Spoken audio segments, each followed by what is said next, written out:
Hello there, lovely people. It's Alex from Nintendo Live here, and recently we caught a whisper on the wind that you can improve Pokemon Scarlet and Violet's performance by storing the game on your console's system storage as opposed to a removable SD card. This isn't a complete fantasy, as oftentimes removable storage is slower than internal storage with devices like the Switch. Regardless, we wanted to try it out for ourselves. Long story short, our results did suggest that running from system storage was indeed better, but there's a lot more to the picture than just that, so watch on. I devised a route through Levincia, which is notorious for poor performance and has a number of straight roads that can be easily repeatable. It also involved going around this loop, which isn't so repeatable, so the data kind of reflects that. We didn't really pay attention to it, but I did it anyway. So I repeated the run numerous times to make sure it wasn't just example A and example B, and when I went to move some stuff to the micro SD card to free up enough space for it,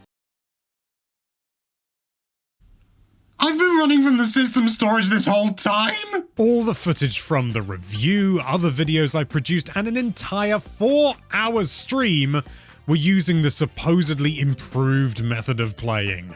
I was not getting my hopes up. So I transferred the game and repeated the whole process whilst running off the SD card, and here are the numbers!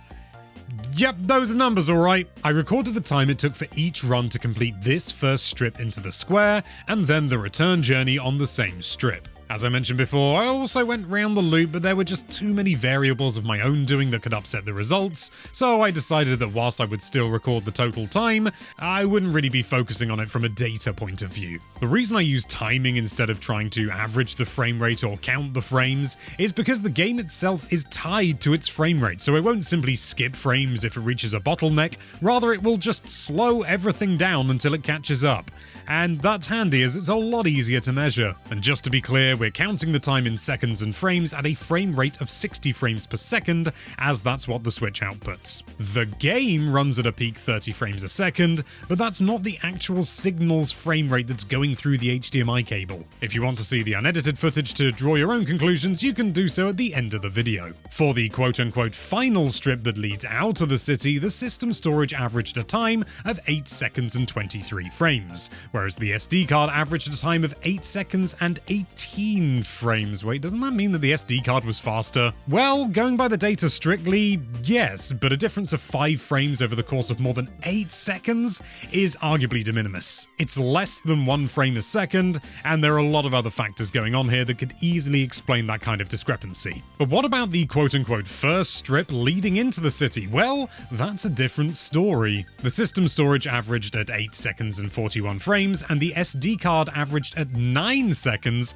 and 20 frames. That's a much more noticeable difference, nearly a second, and I believe I have the answer as to why. The average frame rate is comparable between the two different storage options, but there's one area where the system storage absolutely has an advantage, and that's when the game properly hangs. You've probably seen this from time to time. Rather than just slowing down, the game comes to a complete stop and then just sits there for at least half a second, sometimes longer. Several of our runs featured notably longer hang times when running from the SD card compared to the system storage. In one instance, the system storage option hung for 14 frames, whereas the SD card option was stuck for a whopping 42 frames. I'm also using a fairly high-end SD card as well, so if you're using a card from a brand you've never heard of, you'll likely see even greater improvements than this if you move over to the system storage. We believe that's evidence enough that performance is improved when the game is on system storage, but do temper your expectations.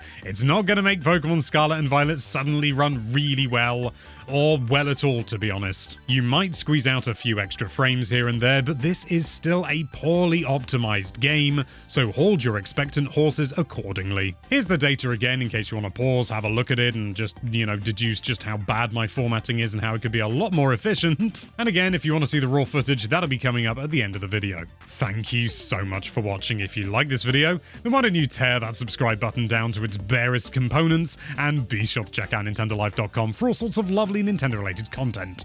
Thank you again for watching. Bye-bye.